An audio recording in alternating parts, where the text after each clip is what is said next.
कुछ ही घंटे पहले अमेरिका में एक 31 साल के यंगस्टर की मौत होती है, जिसने अमेरिका को राजनीतिक और सामाजिक रूप से हिला दिया।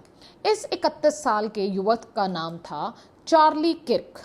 सोशल मीडिया पर इसे हर कोई चार्ली किर्क के नाम से जानता। खासकर अमेरिका में अगर कोई व्यक्ति डोनाल्ड ट्रंप के सबसे करीब है, यहाँ तक कि एलन मस्क से भी ज़्यादा करीब, तो वे है Charlie Kirk. Charlie Kirk Donald Trump के चुनाव के समय हर रैली में उनके साथ नजर आया, उनके लिए वोट मांगे गए। और आपको ये भी बात बताती चलूं कि कुछ महीने पहले ये चार्ली किर्क ही थे जिन्होंने ये बयानबाजी की थी कि इंडियंस के लिए अमेरिका भर गया है, इंडियंस को अब अमेरिका में नहीं आना चाहिए क्योंकि अमेरिका इज़ फुल।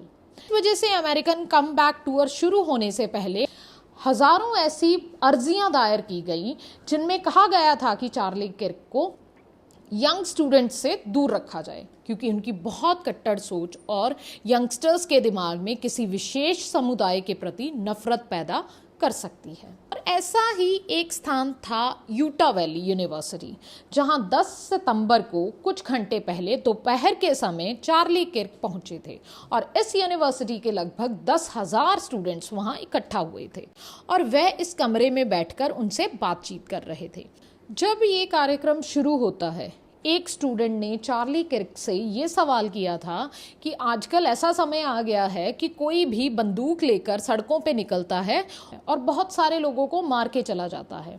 और इस सवाल का जवाब देने के लिए जैसे ही चार्ली किर्क शुरू होते हैं, तुरंत एक हल्की सी आवाज़ आती है। एक गोली चार्ली की तरफ चलाई जाती है और ये गोली चार्ली किर्क की गर्दन से होकर गुजर जाती है।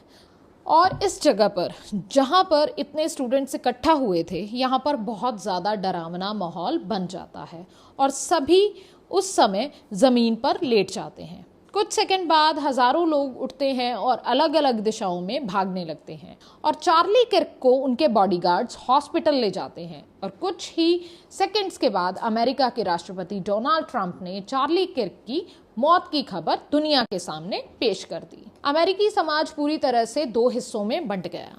कई लोग चार्ली किर्क को राइट विंग कट्टरपंथी सोच का मसीहा कहते थे।